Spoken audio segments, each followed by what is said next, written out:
నమస్కారం. ఇప్పుడు మనం రోజు పేపర్స్‌లో తరచుగా వినేటటువంటి వార్త హైడ్రా పలానా చోట నిర్మాణాలను కూల్చివేసింది. పలానా చోట్ల జేబీఎస్‌లు తీసుకువెళ్ళి టోటల్‌గా కట్టడాలు ధ్వంసం చేసిందని చెప్పేసి మనము వింటూ ఉన్నాము డైలీ. అసలు ఈ హైడ్రా అంటే ఏంటో ఒకసారి మనం అందరం కూడా కొంత నాలెడ్జ్‌ని మనము సంపాదించుకుందాం. హైడ్రా అంటే Hyderabad disaster resolution assets protection agency అని అర్థం అన్నమాట. కాబట్టి దీన్ని మనం షార్ట్ వర్డ్స్ లో హైడ్రా అంటాం. అంటే హైదరాబాద్ లో సంభవించేటటువంటి విపత్తుల నిర్వహణ మరియు ప్రభుత్వ ఆస్తుల సంరక్షణ అని అర్థం అన్నమాట. సంరక్షణకు సంబంధించినటువంటి ఏజెన్సీ అని అర్థం. అంటే ఈ హైడ్రా యొక్క పని ఏంటంటే ఏదన్నా నేచురల్ కెలామిటీస్ లేక నేచురల్ డిజాస్టర్స్ ఏర్పడినప్పుడు తగినటువంటి చర్యలు తీసుకొని పరిరక్షణ చర్యలు చేపట్టడము. అంటే ఏదైనా కరువు కాటకాలు సంభవించినా, తర్వాత భూకంపాలు వచ్చినా, తర్వాత ఫైర్ యాక్సిడెంట్స్ అయినా, లేకుంటే విపరీతమైన వర్షాలు వచ్చి చాలా చోట్ల నష్టం వాటిల్లినా, అలాంటి సమయంలో అలాంటి విపత్కర పరిస్థితులలో అందరినీ చక్కగా ఆ విపత్కర పరిస్థితులను చక్కగా నిర్వహించి ఆ ప్రజలకు తగినటువంటి సహాయం చేసి తగినటువంటి చర్యలు చేపట్టేటటువంటి అధికారము ఈ హైడ్రాకు ఉన్నది. హైడ్రా అనేది స్వయం ప్రతిపత్తి గల స్వతంత్ర సంస్థ అండి.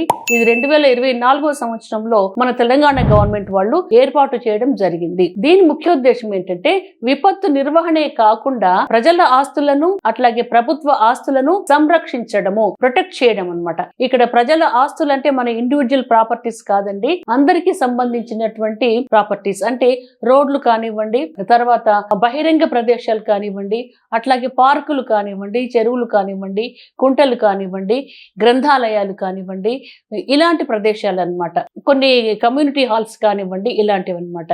వీటికి ఏదైనా ఆక్రమణ జరిగినప్పుడు హైడ్రా వాళ్ళు వెంటనే తగినటువంటి చర్యలు తీసుకోవచ్చు. అలా కాకుండా మరి ప్రభుత్వానికి సంబంధించినటువంటి భూములు, ల్యాండ్స్ మరియు చెరువులు, నాలాలు, కుంటలు, నీటి పారుదల ఉండేటటువంటి ప్లేస్లు, వీటన్నిటిలో కూడా ఎవరైనా సరే వాటిని ఆక్రమించుకొని అక్కడ ఏదన్నా నిర్మాణాలు ఏర్పరిచినా, కమర్షియల్ కాంప్లెక్స్లు కట్టినా, తర్వాత అపార్ట్మెంట్స్ కట్టినా, లేకపోతే ఇంకా ఏదైనా గోడౌన్స్ కట్టినా అది అగెనెస్ట్ ది గవర్నమెంట్ అన్నమాట. కాబట్టి వీటన్నిటినీ పరిరక్షించి ప్రభుత్వం యొక్క ఆస్తి పాస్తులను సంరక్షించేటటువంటి బాధ్యత, ప్రొటెక్ట్ చేసేటటువంటి బాధ్యత హైడ్రాకు గవర్నమెంట్ వాళ్ళు అప్పగించడం జరిగింది. కాబట్టి ఎక్కడైనా సర్వే ప్రభుత్వ భూములను ఆక్రమించి అక్రమ కట్టడాలు జరిపినప్పుడు హైడ్రా వాళ్ళు తక్షణమే వెళ్ళి వాటిని ధ్వంసం చేస్తూ ఉన్నారు, అంటే పడగొడుతూ ఉన్నారనమాట, డిస్మాంటిల్ చేస్తూ ఉన్నారు. వీరికి ఇంకా ఎలాంటి పర్మిషన్స్ కూడా అక్కర్లేదు. ఫస్ట్ ఫార్మల్ గా నోటీస్ ఇస్తున్నారు కొన్ని సందర్భాల్లో, ఇంకా కొన్ని సందర్భాల్లో నోటీస్ కూడా ఇవ్వకుండా ఇది ఇల్లీగల్ కన్స్ట్రక్షన్ అన్నప్పుడు వెంటనే డిమాలిష్ చేసేటటువంటి అధికారం హైడ్రాకు ఉన్నదన్నమాట. ఈ దీంట్లో హైడ్రా వాళ్ళు ఎట్లా తక్షణం స్పందిస్తున్నారంటే పెద్ద పెద్ద రాజకీయ నాయకులు, పారిశ్రామికవేత్తలు, సినీ ప్రముఖులు, అట్లాగే క్రీడా ప్రముఖులు, వీళ్ళందరూ చేసినటువంటి అక్రమ కట్టడాలను, అక్రమ నిర్మాణాలను తక్షణమే వెళ్ళి నిర్బంధంగా వాటిని డిమాలిష్ చేసి ప్రభుత్వ ఆస్తులను కాపాడారు.